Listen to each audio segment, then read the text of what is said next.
I bought a lost luggage for $50, and what was inside changed my destiny. Hi, my name is Nelly. I am 30 years old, and 2 weeks ago, I bought a $50 suitcase that changed my life. But hold on. Let me explain how an adult woman, college graduate with a retirement plan, ended up buying strangers' luggage at an airport auction. And it all started with Kevin. Kevin was my boyfriend, 3 years together. 3 years in which I thought we were building a future. Kevin was the type of man who organized his socks by color and shade. Kevin had a collection of miniature trains that took up an entire room of the apartment. Kevin thought adventure was ordering pepperoni pizza instead of cheese. But I liked him, or at least I thought I did. Sometimes we confuse comfort with love. Anyway, 3 weeks ago, we were sitting on the couch in his apartment. That beige couch he chose because it matched the rug. He was watching a documentary about the history of American railroads for the 3rd time that month, and I decided it was time to have the talk. You know that talk? The where is this going one? Well, I decided to have that talk. I turned off the television. He looked at me as if I had committed a crime. Kevin, can we talk? Now? There are only 20 minutes left until the part about the expansion to the west. It is important, he sighed, grabbed the remote, paused the documentary, looked at me with that expression of someone making a great sacrifice. Go ahead. I took a deep breath. I had rehearsed this speech in the bathroom mirror. I was prepared. Kevin, we have been together for 3 years. 3 years, 2 months, and 14 days. Right. And I wanted to know, where are we going? Like as a couple, what is the next step? He was silent for a moment, scratched his chin in that way he did when he was analyzing a problem. Nelly, I have been thinking a lot about this. My heart raced. This was it. He had thought about it. He was going to say he loved me, that he wanted to build a life with me, that maybe it was time to look at rings or at least adopt a dog together. And I reached a conclusion. Yes? I think we work better as roommates. I blinked once, twice, as what? Roommates. You know, people who share the same space, have a pleasant coexistence, but without all that pressure of romantic expectations. Kevin, we have been dating for 3 years. 3 years, 2 months, and... I know how many days, Kevin. He seemed genuinely confused by my tone of voice. Why are you upset? I thought you would like it. This way we can keep living together, split the bills, watch television at night, without all that emotional complication. Emotional complication? Yeah, like demands, expectations, having to remember anniversary dates. You forgot my birthday twice. Exactly. Imagine the pressure I felt. Guys, are you understanding? The pressure he felt for forgetting my birthday twice. I looked at that man I had introduced to my mother, that man for whom I had watched 17 hours of documentary about locomotives, that man for whom I had learned the difference between standard gauge and narrow gauge. And you know what I felt? Relief. Kevin, I am leaving. Now? But there are still 20 minutes left of the documentary. No, I'm leaving for real. From your life, from your beige apartment, from your miniature trains. He blinked, processing the information. Ah, I see. You were breaking up with me. Technically, you just demoted me to roommate, so I think you broke up first. Fair enough. Do you want help carrying the boxes? And that was how my 3-year relationship ended. No yelling, no tears, no drama. Just a man offering to help carry boxes while the documentary waited paused on the television. Romantic, right? I went back to my apartment, the one I had kept for safety, and that now seemed like the best decision of my life. I spent a few days eating ice cream straight from the container and watching cooking shows. And then, on the 5th day, I saw an ad on the internet, auction of lost luggage from the airport. Do not ask me why, but something about that ad called to me. Maybe I needed chaos. Maybe I needed to do something completely different. Maybe I just wanted to leave the house without any direction. So I went. The auction was happening in a huge warehouse near the airport, the kind of place that smells like dust, cold coffee, and abandoned stories. There were about 40 people there, most of them retired gentlemen and ladies who clearly did this as a sport. I was completely out of my element. A lady in a red hat positioned herself next to me. She must have been around 70 years old, but she had the posture of someone who had won many battles in life. First time, dear? Is it that obvious? You are holding the paddle upside down. I looked at my hand. It was indeed. Oh, thank you. I turned the paddle. The lady smiled. I am Edna. I have been doing this for 15 years. A piece of advice. Do not get attached. Sometimes you take home a suitcase full of old socks. Sometimes you find a designer dress. It is all luck. Thank you for the tip.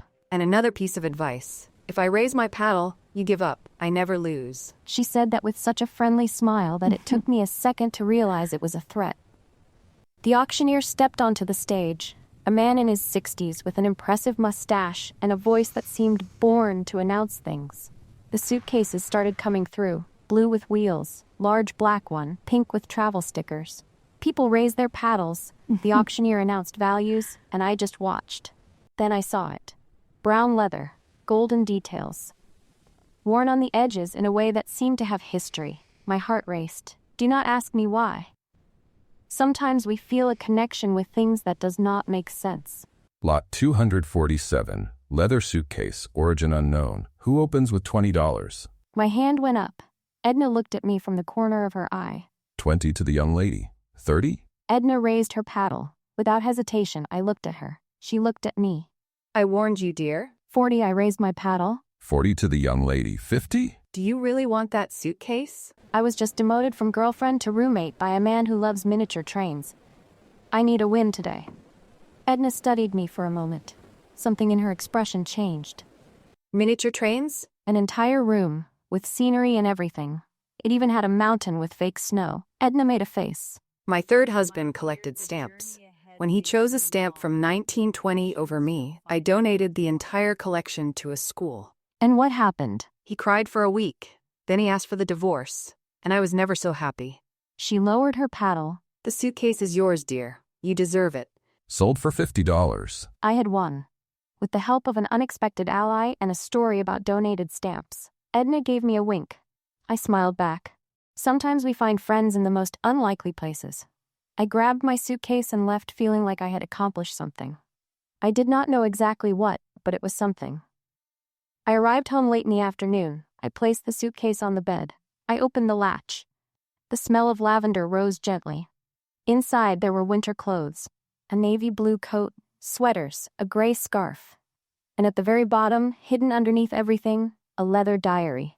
Small, yellowed pages, the kind of object that seems to hold secrets. I picked it up carefully. I opened it to the first page, and I read, Day 1. At 8:15, the mailman will knock 3 times. She will be wearing blue pajamas and will feel the first chill. I looked at the date at the top of the page. It was the date of the following day. I closed the diary. I put it back in the suitcase. I went to have dinner pretending I had not seen anything strange. I went to sleep telling myself it was nonsense. Fiction. Someone writing a little story. I woke up at 8:10. First thing I did, look down. Blue pajamas. Okay, but I have several blue pajamas. It is my favorite color. It does not mean anything. I went to make coffee. I turned on the coffee maker. Everything normal. 8:12. I picked up my phone. No interesting messages. 8:14. I looked at the suitcase on top of the dresser. The diary still inside. How silly, how foolish. I am an adult woman, college educated, with a retirement plan. I do not believe in prophecies. 8:15. 3 knocks on the door. The chill ran up my spine as if it had bought a ticket in advance. I went to the door. I opened it. Good morning. Package for Nelly Parker. Sign here, please. A mailman, normal uniform, normal box, normal smile. I grabbed the pen, signed. My hand was shaking a little, but he did not notice. Have a good day. You too. I closed the door, leaned against it, the box in my hands. I went to the diary, opened the first page, read it again. Day 1. At 8:15, the mailman will knock 3 times. She will be wearing blue pajamas and will feel the first chill. Exactly as it happened, down to the smallest details. My fingers went to the second page. Day 2. I stopped. I closed the diary. I put it in the dresser drawer, under some shirts. I went to work. Came back, had dinner. Watched television without paying attention. I went to bed at 10. At 3 in the morning, I woke up with my heart racing. I turned to the left, closed my eyes. I turned to the right, opened my eyes. The drawer was still there, staring at me, calling me. Folks, I tried to resist. I swear I tried. But, have you ever tried to ignore a mystery in the middle of the night? It is impossible. On impulse, I got out of bed, sat on the bedroom floor with the diary on my lap, and my heart pounding. This does not mean anything, I said out loud to no one. I am just gonna look. out of scientific curiosity. I opened the second page, and there it was, in the same elegant handwriting. Day 2. At 11 o'clock, she will have the best hot chocolate of her life because of a counter mistake. I stared at those words for a long time. Hot chocolate, counter mistake, 11 o'clock. It was too specific to be a coincidence and too vague to make sense. I closed the diary, put it back in the drawer, went back to bed. I did not sleep anymore. The next morning, I already had a plan. Because if this diary thought it could control my life, it was very wrong. I, Nelly Parker, 30 years old, ex-girlfriend of a train collector, was not going to be a puppet of a little old notebook. The plan was simple. At 11 o'clock, I would be as far as possible from any place that sold hot chocolate. I would stay home, drink water, eat boring cookies. Destiny could figure it out on its own. I spent the whole morning proud of myself. I stayed home, ignoring the world, watching recipe videos on the internet. No chocolate in sight. Then my stomach growled, and I realized I had not eaten anything besides 3 cookies since I woke up. All right, I said to myself. I can go to the coffee shop on the corner, grab something quick, no chocolate. I have plenty of time. I grabbed my purse and left. The coffee shop was 2 blocks from my apartment, a nice place with wooden tables and the smell of roasted beans. I went there at least 3 times a week. I walked in confident there was a short line. Easy. When my turn came, I got straight to the point. Good morning. What will it be today? Coffee, the most bitter one you have. Triple espresso. No sugar, no milk, nothing that resembles happiness. The barista looked at me with an expression that mixed curiosity and slight concern. Tough day? You have no idea. Name? Nelly. 1 triple espresso coming up for Nelly. I paid. Went to the corner to wait. Kept tapping my foot on the floor, looking at the counter, wanting my order to show up soon so I could get out of there before 11. When they finally called my name, I flew to the counter. Grabbed the cup without even looking properly. Took a triumphant sip while walking to the door, and I stopped. The liquid in my mouth was not bitter. It was not coffee. It was sweet.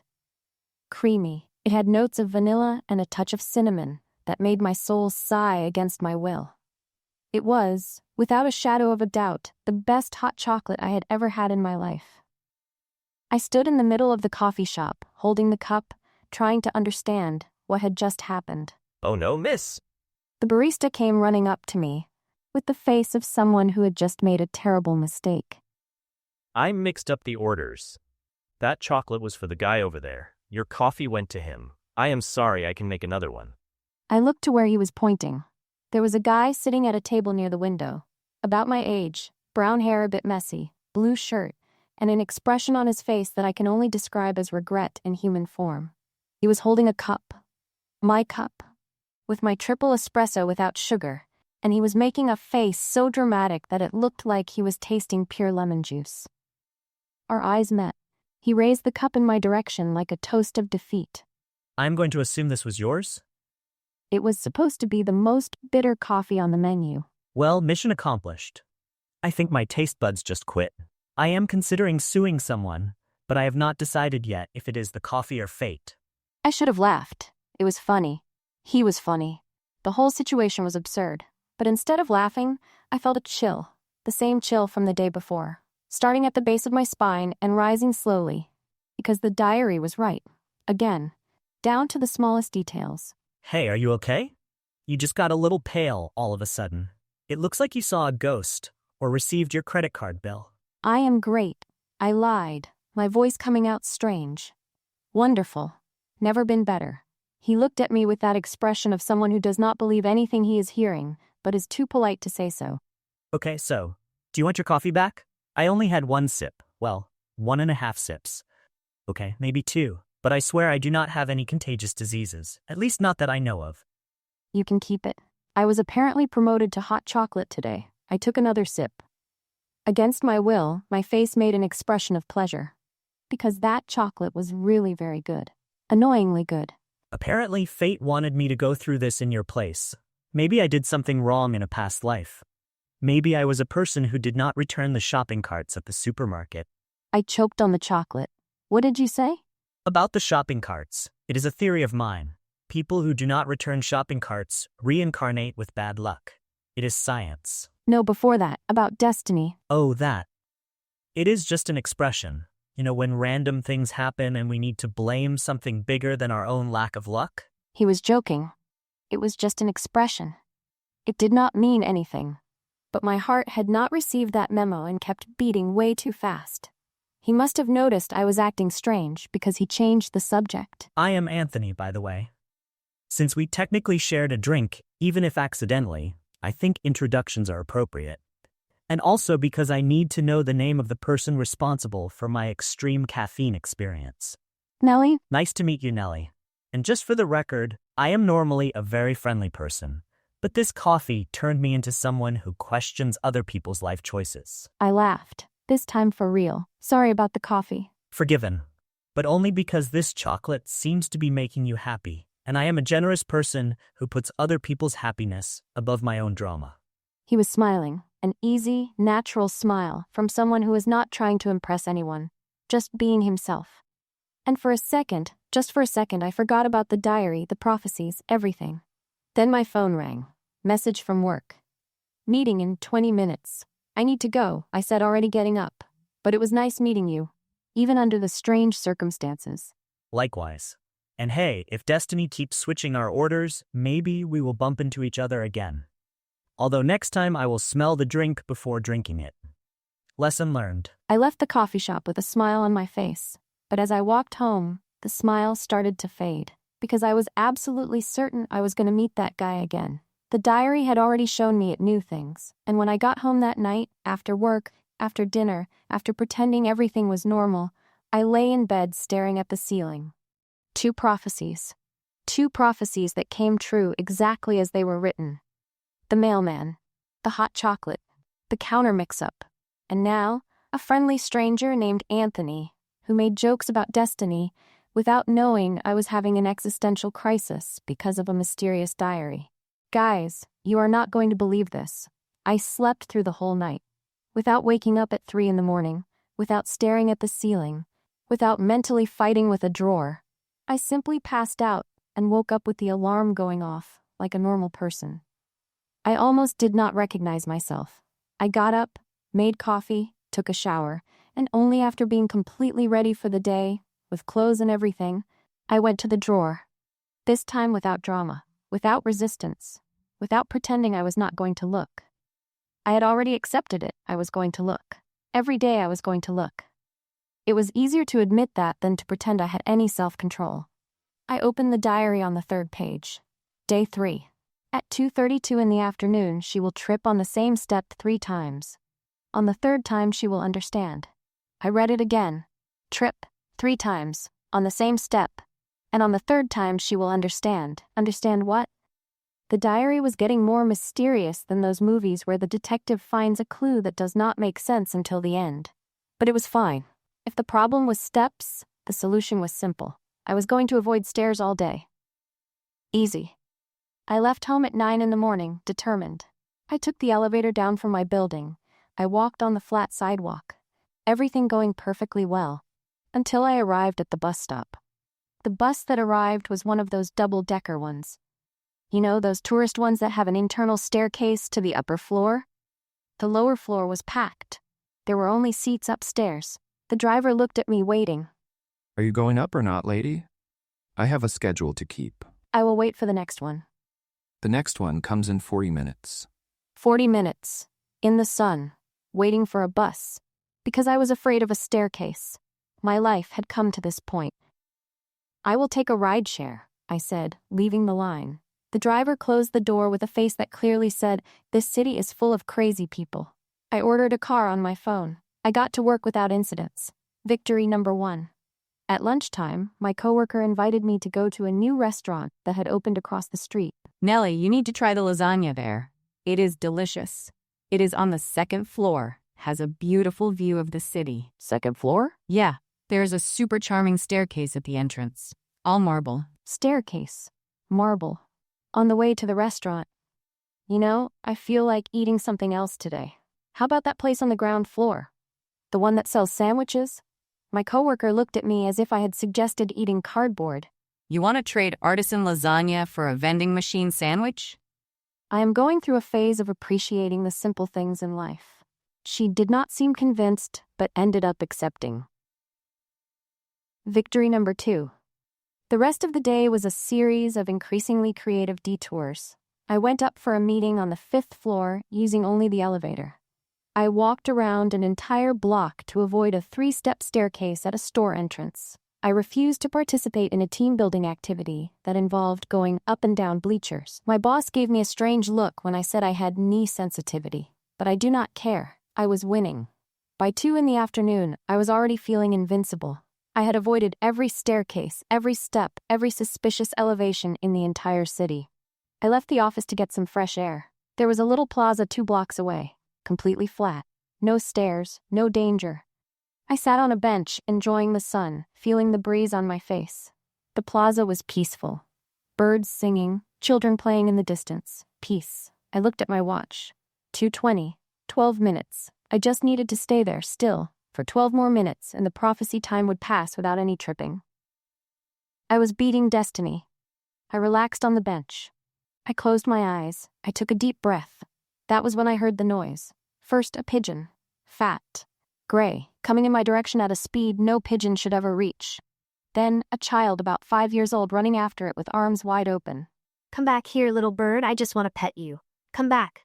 The pigeon dodged at the last second.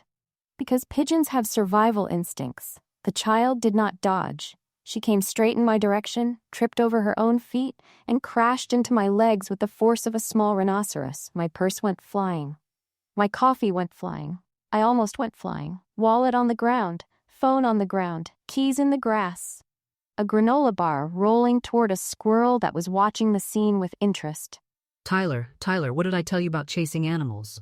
A woman came running, looking like she had lived this scene about 500 times before. I am so sorry, miss. He is going through a phase. The pediatrician said it is normal, but I have my doubts. Mom, the pigeon did not want to be my friend.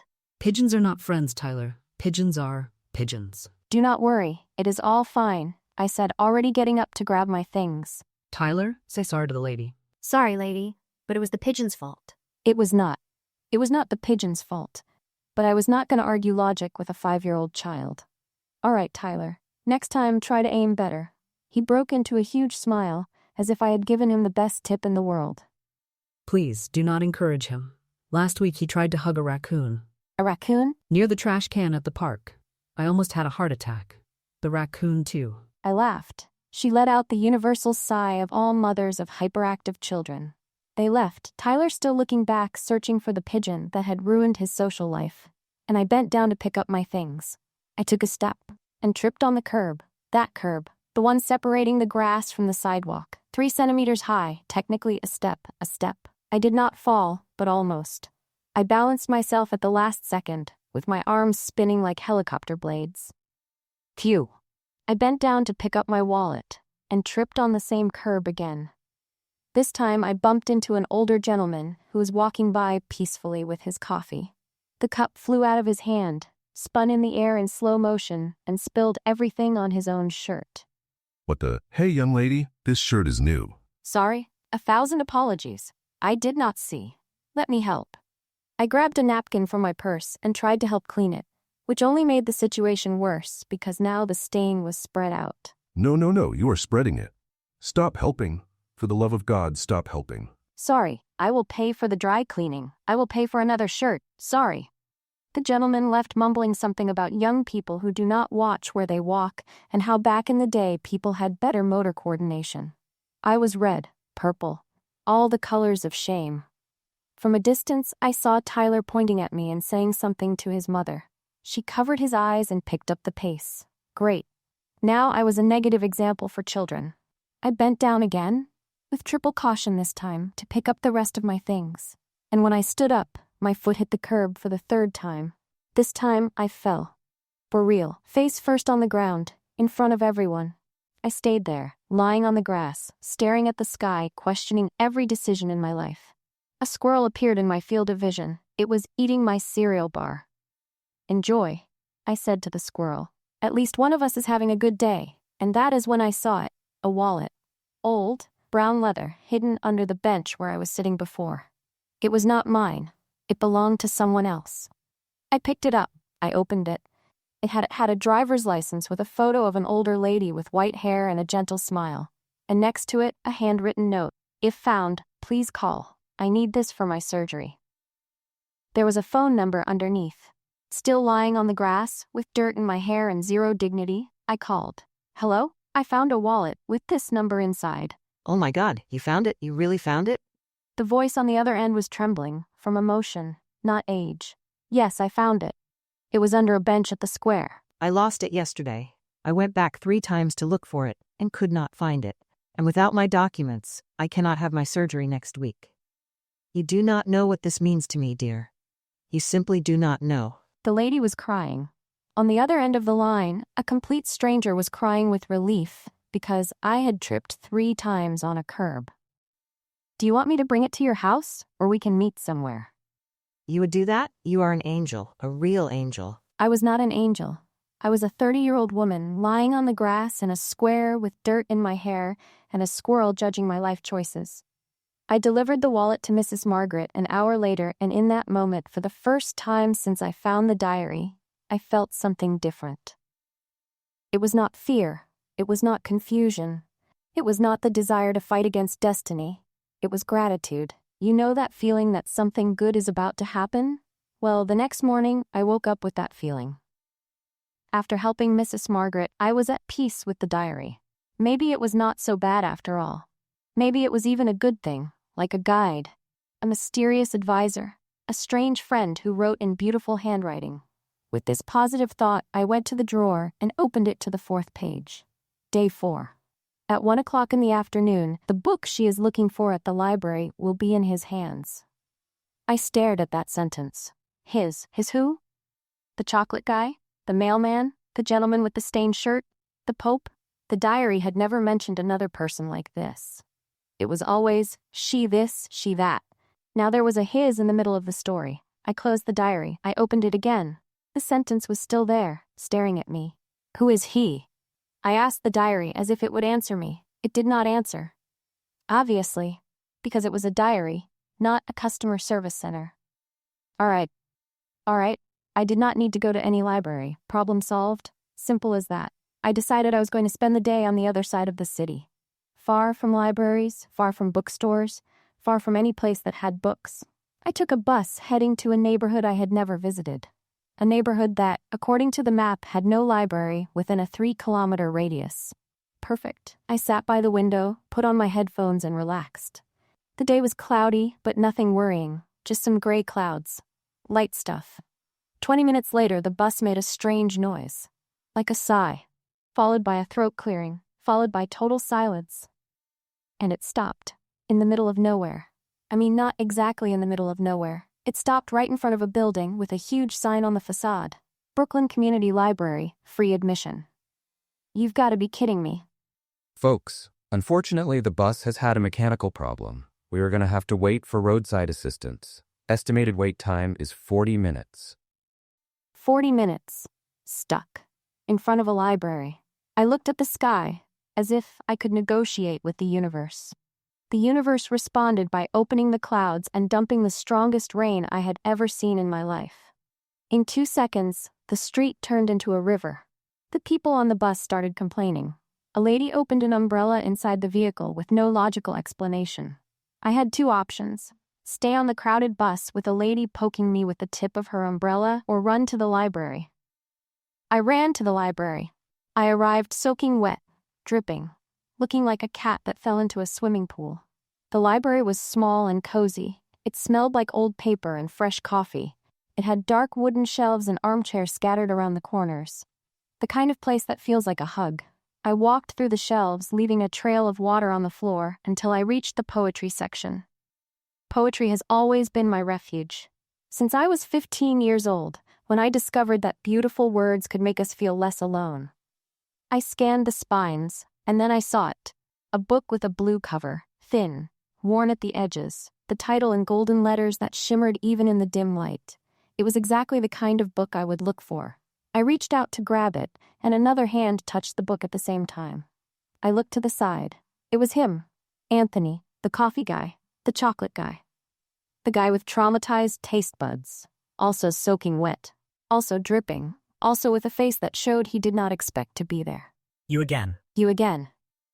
We stood looking at each other for a moment. Two wet strangers holding the same book in a community library during a storm. If this were a movie, this would be the moment when the romantic music would start playing. You know, at this point, I am starting to think you're following me. Which is concerning because I am not that interesting.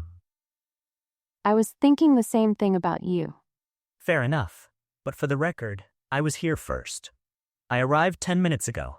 I can prove it by the puddle of water I left at the entrance. My bus broke down right in front. Mine too, about 20 minutes ago. Different buses, same destination. That is statistically unlikely, is it not? It was. It was very unlikely. It was so unlikely that I felt the familiar chill running up my spine. It seems like destiny has a terrible sense of originality, I said. Or a great sense of humor. He smiled. That same easy smile from before. The rain was hitting the bookstore roof like a soundtrack. We were both still holding the same book, neither one letting go. So how do we solve this? Rock, paper, scissors? Duel at dawn? Split custody of the book on alternating weekends? I laughed. You can keep it. I do not even know why I came to the poetry section. It was instinct. No, you keep it. I have read it so many times that I memorized the sad parts, and the happy ones, and the confusing ones too. He let go of the book. I stood there holding it, not knowing what to say. You know, Nelly, 2 times is a coincidence. 3 times is a pattern. If we run into each other again, I am officially going to start believing in destiny. He said that with a playful tone, but there was something in his eyes, something that seemed as confused as I felt. And if we run into each other again? I asked. Then we will have to get a real coffee, or a hot chocolate. Anything that does not involve mixing up orders. He gave me a wink and walked toward the door, stopping only to look at the rain that kept falling. I stood there holding the book with my heart beating faster than it should. The journal was right. Again. Down to the smallest details. But now I had a new question. If the journal knew I was going to meet Anthony, what else did it know about the two of us? What else did it know about the two of us? That question would not let me sleep well. I kept tossing and turning in bed, staring at the ceiling, imagining all the possibilities. The journal knew about the mailman, knew about the chocolate, knew about the stumbles, knew about the bookstore. What would come next? The following morning, I woke up before the alarm. I jumped out of bed and went straight to the drawer. I opened the journal on the 5th page and found nothing. The page was blank, completely, absolutely, annoyingly blank. I blinked, closed the journal, opened it again, blank. I held it up to the light, looking for invisible ink. Nothing. I smelled the page. I do not know why. It smelled like old paper. That was it. Hey, I said to the journal. Where is the prophecy? Where is day 5? The journal did not answer, because it was a journal. But this time the silence felt intentional, like it was standing there with its arms crossed, looking at me with one eyebrow raised. I waited, drank my coffee, waited some more, watched a show on television without paying attention, went back to look at the journal. Blank. Listen, I cannot explain what I was feeling. It was like someone had taken away the next episode of a series right at the climax. I needed to know what was going to happen. And more importantly, I needed to know if I was going to run into Anthony again. That is when I had a brilliant idea. Or at least, I thought it was brilliant at the time. If the journal was not going to tell me where to find Anthony, I was going to find him on my own. First stop, the coffee shop. I got there around noon, the same place as before. Little wooden tables, the smell of coffee, the same barista at the counter. He recognized me right away. Hey, the chocolate lady. Did you come back to mix up more orders? He said that out loud. Really loud. The kind of voice that makes everyone in the place look at you. An older woman in the front of the line turned around. A guy on his laptop looked up. A child pointed at me like I was a circus attraction. I just came to get some coffee, I said, trying to look normal. And your boyfriend? The one who made that funny face when he drank your espresso? Did he not come with you? He is not my boyfriend. Oh, sorry. Your friend then. The handsome guy with the chocolate. The older woman in line made a suggestive, The guy with the laptop gave a little smile. The child kept pointing. We only bumped into each other here once, I explained. not knowing why I was explaining myself to a barista and an audience of strangers. Once that he still remembers to this day. He came back the next day asking if you had shown up. My heart skipped a beat. He came back? He did. Ordered the same chocolate. Sat at the same table for about 40 minutes. Then left looking kinda sad. Anthony had come back to look for me. And today, did he come today? Not today. But if you want to leave a message, I can pass it on to him when he shows up like a carrier pigeon, you know? Except human. And wearing an apron. The older woman in line was now completely turned around, following the soap opera that was my life. No need, I said, backing toward the door. Thank you. I will look somewhere else. Good luck. I am rooting for you too. I left the coffee shop with my cheeks on fire. Behind me, I heard the older woman comment to someone, "Young people today do not know how to flirt properly anymore." Second stop, the community bookstore. If destiny had brought us together there once, maybe it would do it again. It made sense, did it not? I took a bus. This time it did not break down. Small victories. I arrived at the bookstore and it was closed. A huge sign on the door said, "Closed for renovations. We will return in 2 weeks." 2 weeks. I stood on the sidewalk staring at that sign like it had personally betrayed me. And then it started to rain. Because of course it was going to rain. The universe has a very specific sense of humor with me. I did not have an umbrella. I did not have a jacket. I only had my stubbornness and a blouse that in 30 seconds was completely soaked. I ran under an awning. I stood there, dripping, watching the rain fall, feeling like the most pathetic person in New York. And the competition is fierce. I spent the rest of the afternoon wandering around the city. I went to parks where we had never been. I went to random street corners. I went to places that made no sense at all. Nothing. No sign of Anthony. At 8 in the evening, I sat on a park bench completely exhausted, and that is when it hit me. I was looking for him. Actively. Desperately.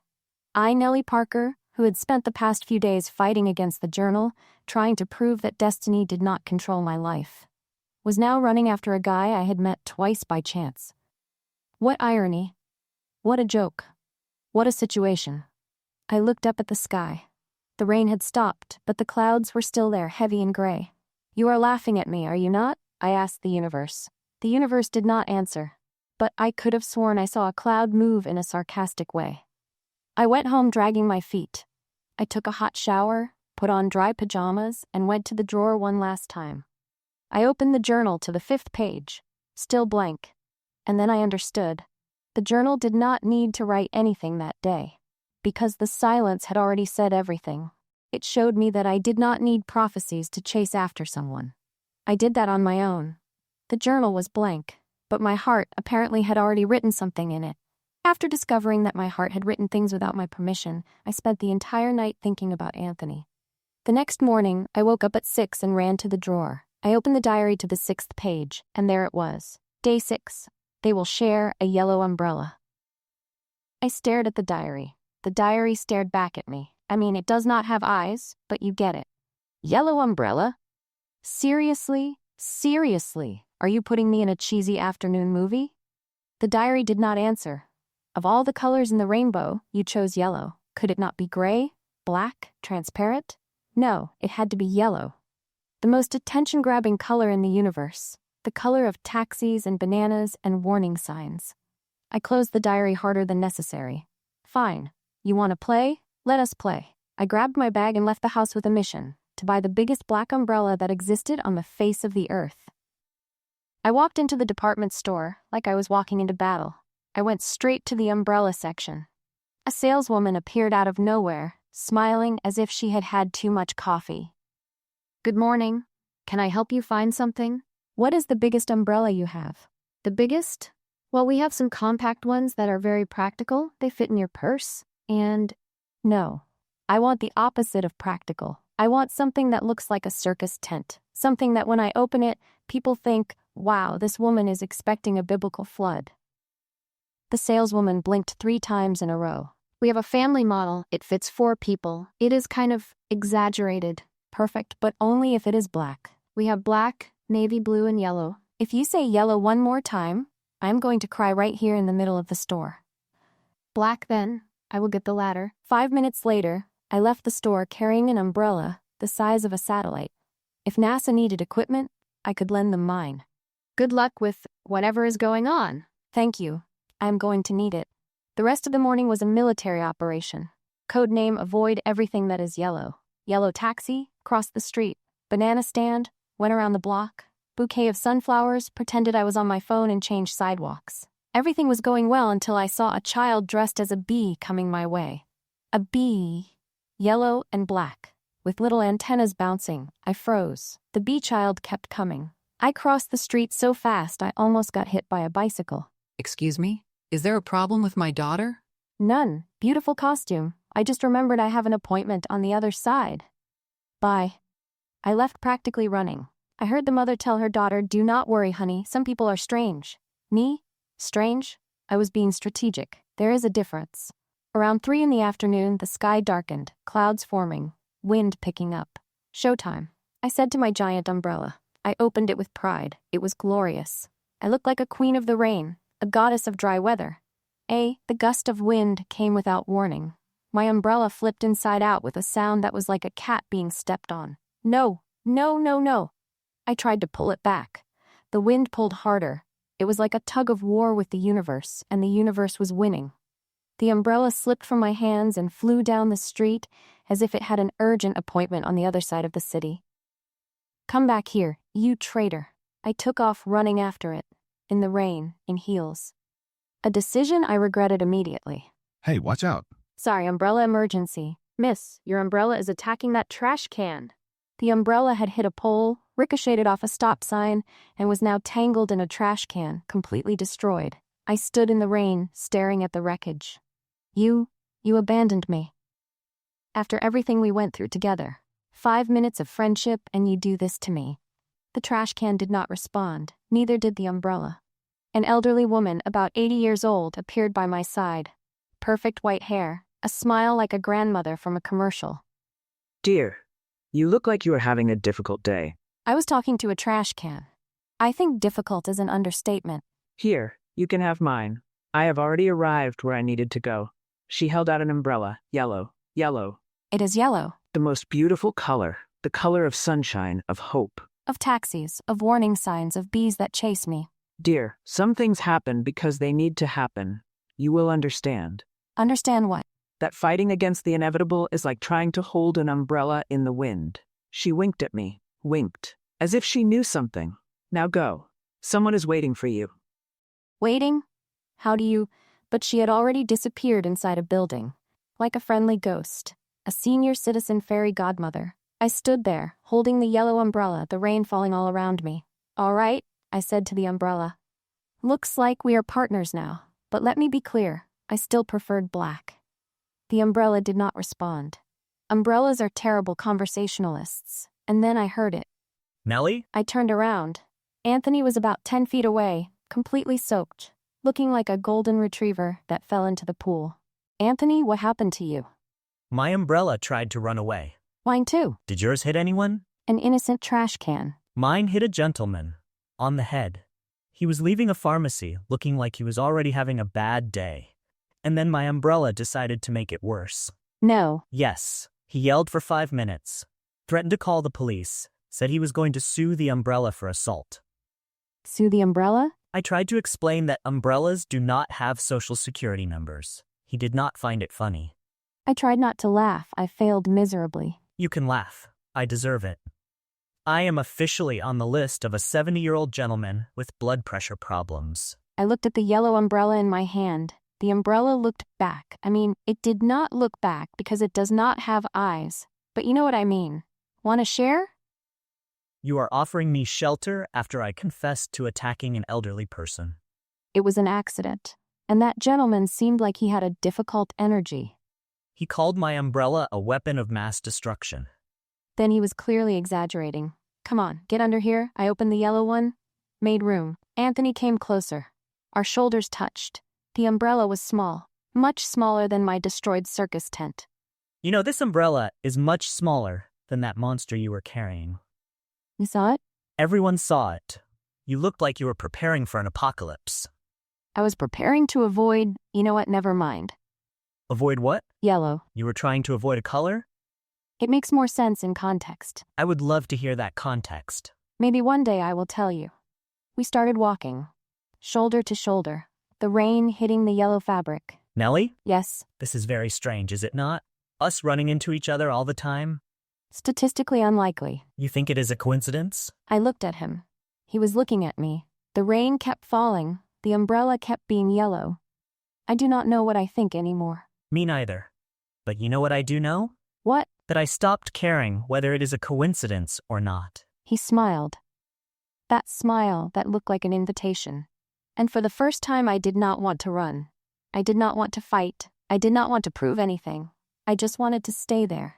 Under a ridiculously cliché yellow umbrella. With a guy who had a criminal record with elderly people and umbrellas. The journal could be manipulating me. But you know what? In that moment, I did not care one bit. The next day, I woke up thinking about Anthony. About his smile. About the way he said, I stopped caring whether it is a coincidence or not. About the warmth of his shoulder touching mine under that ridiculous yellow umbrella. I went to the drawer with my heart racing. I opened the journal. She will have the romantic dinner she always denied wanting. I closed the journal. I opened it again. The sentence was still there. Romantic dinner? I yelled at the journal. You are officially putting me in a cheap romantic comedy. The journal did not respond, but I swore it was laughing. Fine. If you want a romantic dinner, I will have the least romantic dinner possible. I will cook at home, alone, in my pajamas, eating straight from the pot like the sophisticated person I am. I spent the whole day avoiding anything that seemed romantic. No restaurants, no candles, no soft music. At 7 in the evening, I was in the kitchen, determined to make the most anti-romantic dinner in history. Instant noodles, I said to the pot. You and me. No judgments, no expectations, just carbohydrates and solitude. The pot did not respond. Pots are terrible conversationalists, worse than umbrellas even. I put water to boil. Easy, simple, disaster-proof. The water started bubbling. I grabbed the noodle package, and that is when the lights went out. Not just the kitchen light. All the lights. In the entire apartment. In the entire building. In the entire neighborhood, from what I could see through the window. I stood there in the dark, holding a package of instant noodles, trying to process what had happened. You have got to be kidding me. The universe did not respond, but the lights stayed off, so I assumed that was a no. I am not kidding. I felt my way to the drawer looking for a flashlight. There was no flashlight. There was a bunch of pens, 3 hair ties, and what I hoped was an old piece of candy and not a cockroach. Okay, calm down. I am an adult woman. I can handle a blackout. I grabbed my phone. 2% battery. 2%. Of course. Why not? Someone knocked on the door. I tripped on something on the way, probably my own dignity, and went to the entrance. I opened the door. My neighbor was there. Jake, from the apartment next door. We would greet each other in the elevator sometimes. He seemed nice. He wore vintage band t-shirts and had an easy smile. He was holding a pizza box in one hand and a pack of candles in the other. Hey neighbor, General Blackout. I had just received this pizza and I thought nobody should eat pizza in the dark alone. Want some company? Oh, sure, come in. That is when I noticed 2 things. First, I was wearing a robe. A pink robe with cloud prints that my mother gave me last Christmas. The most anti-sexy robe in the universe. Second, there was another person behind Jake. A familiar silhouette. Slightly messy hair. Shoulders I would recognize anywhere. Nelly? Anthony? Wait, you two know each other? We bump into each other a lot out there. What a crazy coincidence. Anthony is my friend from high school. He was passing by when the lights went out. Coincidence, right? Coincidence. I looked down at my cloud robe, at my bunny slippers, at the instant noodle package I was still holding for some reason. I am going to change. Why? I like the clouds. Very fashionable. I am going to change now. I ran to the bedroom. In the dark, I stubbed my little toe on the dresser. Ouch! I found some pants and a t-shirt. I changed in record time. I came back to the living room trying to look like a normal person who had not just had a nervous breakdown. Jake had already lit the candles. The room was illuminated by a soft golden light. Romantic.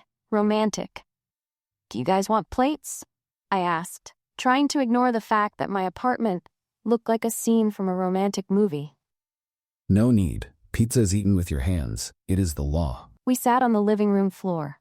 Me, Anthony, Jake, a pepperoni pizza, and 12 scattered candles that made everything look like a strange ritual or a very romantic date. Jake started talking about his job, something with technology that I pretended to understand, and then he stood up. Guys, I forgot I left the window open at my place. I am going to run over there real quick to see if any pigeons got in. I will be right back.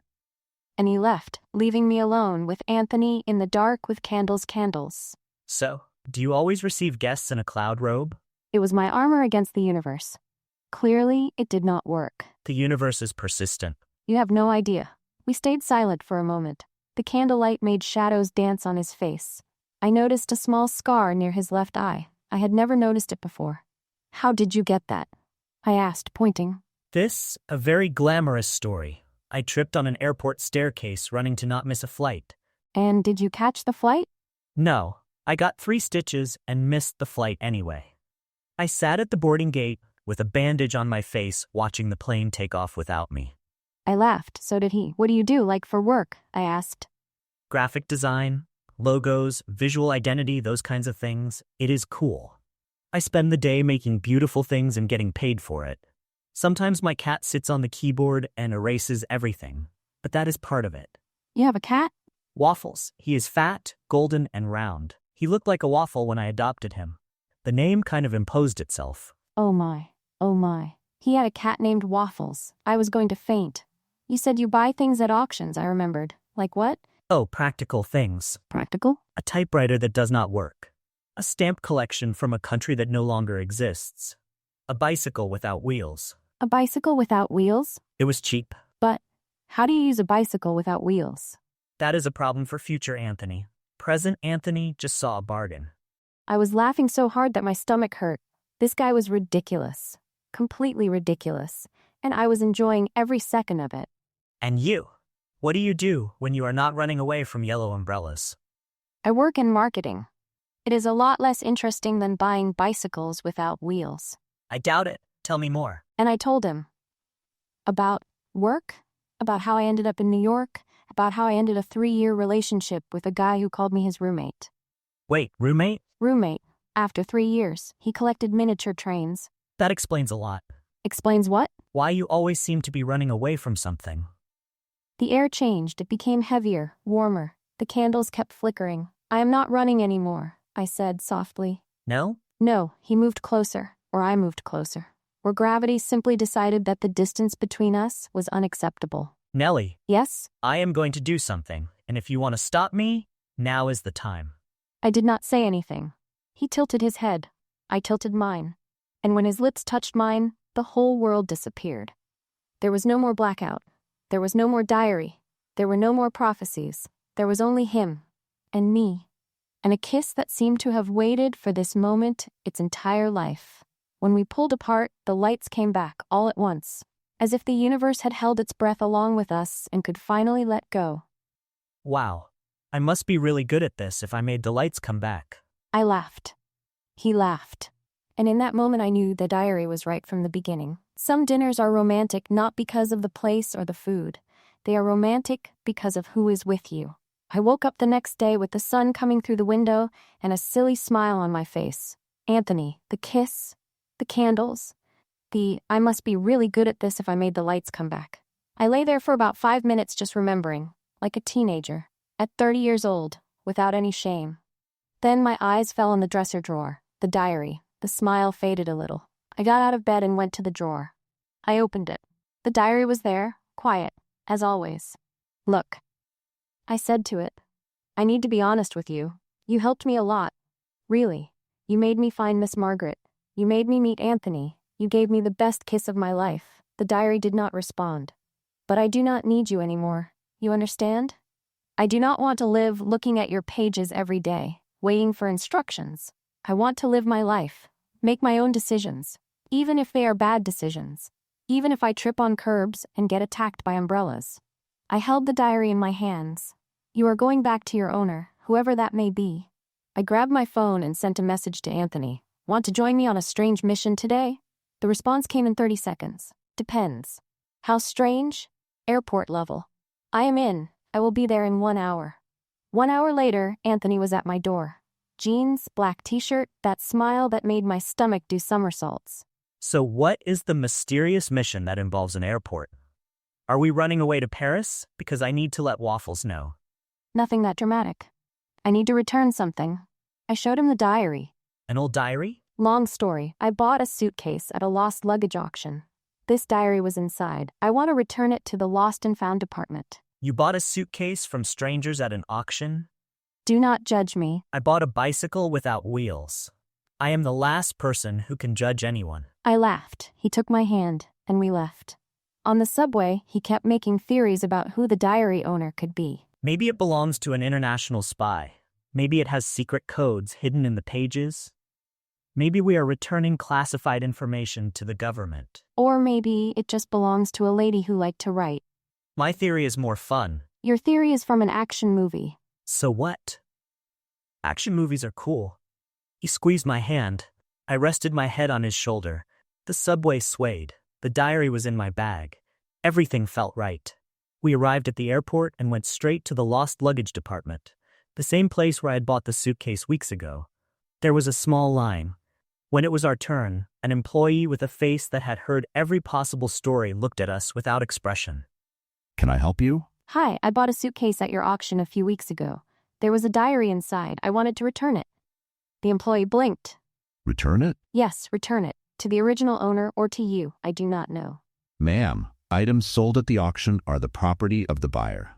There is no return policy. But I do not want a refund. I just want to return the diary. For free, no cost, a gift. We do not accept gifts. What do you mean you do not accept gifts? Everyone accepts gifts. She has a point. Sir, with all due respect, items of unknown origin cannot be incorporated into our system. Security issues. But the origin is known. It came from you. I bought it here. That was before. Now it is of unknown origin. But, I am the origin. The employee looked at me with the patience of someone who is paid too little to deal with this kind of situation. Ma'am, I understand your frustration, but the rules are clear. Next. And he simply looked at the person behind me. I was pulled aside by Anthony, who was holding back his laughter. You just argued with an airport employee about the definition of origin. He was wrong. I know, but it was very funny. It was not funny. It was frustrating. I came here with a noble mission to return a lost item, and the system stopped me. The system, Anthony. Do you want a coffee? It seems like you need a coffee. We went to a coffee shop in the airport. Anthony bought 2 cappuccinos. We sat at a table near the window, watching the planes take off. The journal was still in my bag, looking at me, judging me, and now, I asked, what do I do with you? Are you talking to the journal? Maybe. Okay, that is adorable and slightly concerning. I just wanted it to go back to its owner, you know? It seems wrong to keep it. Anthony was silent for a moment, looking at me, thoughtful. What if you left it somewhere, like on a bench? Someone will find it and take it to the lost and found. That is brilliant. I have my moments. We finished the coffee. We walked through the airport holding hands, looking for the perfect place. And then I saw it. A wooden bench near a huge window, sunlight coming in, people passing by. The kind of place where someone would stop to rest and find something unexpected. Perfect. I took the journal out of my bag. Well, I said to it, it has been quite a journey, has it not? You drove me crazy. You made me run after umbrellas. You made me trip 3 times on the same curb. You made me meet the most ridiculous and wonderful man in the world. Hey, ridiculous is a strong word. It is a compliment. I placed the journal on the bench, gently, as if I were putting a child to sleep, a very strange paper child that predicted the future. Goodbye, journal. Thank you for everything. Anthony put his arm around my shoulders. Are you okay? I am. For the first time in weeks, I am really okay. Good, because I was thinking, do you want to have dinner with me today? A real dinner, with electric lights and everything. Electric lights? How fancy. Only the best for you. I laughed. He kissed me. Right there, in the middle of the airport, with planes taking off in the background and a mysterious journal being left behind. When we left, I did not look back. Because some things we need to let go, and others we need to hold on tight, and I knew exactly which was which. A few weeks went by. Normal weeks. Weeks without prophecies. Weeks without mysterious journals appearing in my drawer. Wonderful weeks. Anthony and I were officially dating. Like, really dating. With a title and everything. He introduced me to his friends. I introduced him to my mother through video. She cried. He got embarrassed. It was perfect. And today, I was finally going to meet the famous Waffles. He is kind of shy with new people.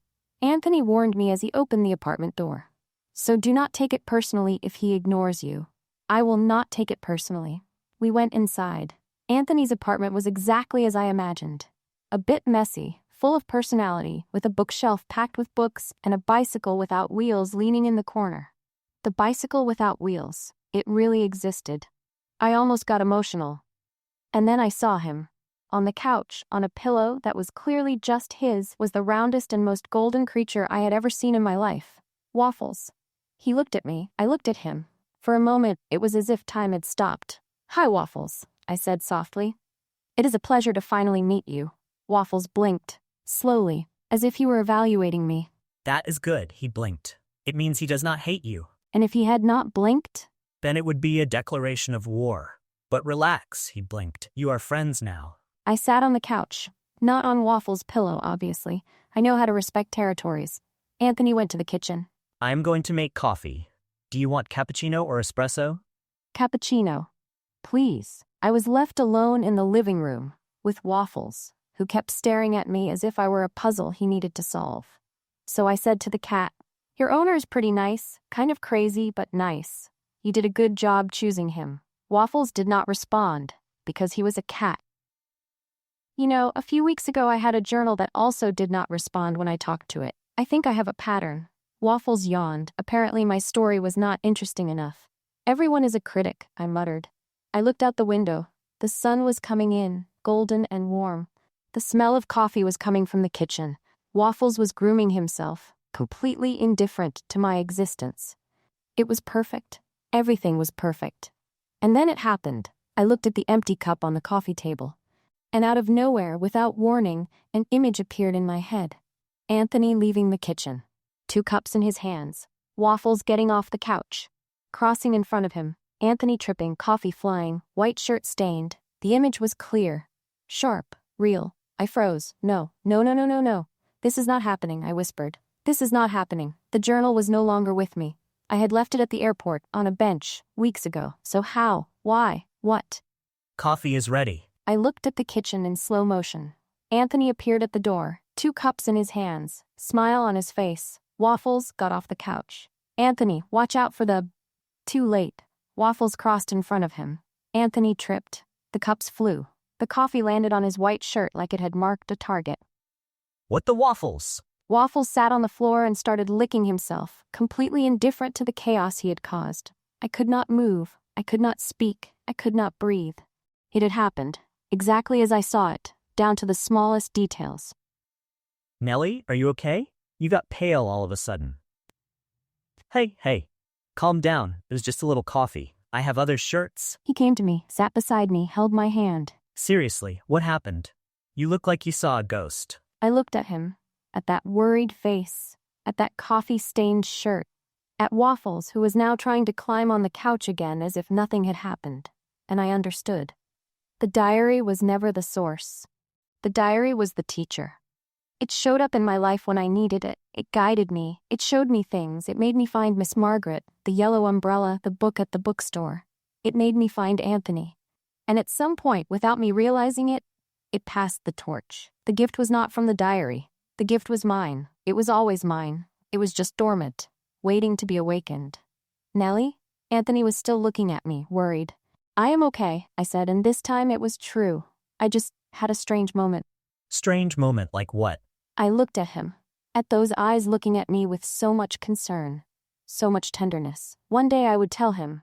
One day I would explain about the diary, about the prophecies, about the fact that apparently I could see the future. But not today. Today I just wanted to stay there. With him, with the coffee-stained shirt, with the cat that caused disasters and had no regrets. "Strange moment like I really like you," I said. He smiled. That smile. I really like you too, even though you just had a mini heart attack because of spilled coffee. It was not because of the coffee. Then what was it? Long story. One day I will tell you. I will hold you to that. I know. He kissed me. Tasted like coffee and future. Waffles jumped on the couch and squeezed between us because apparently he needed immediate attention. I laughed.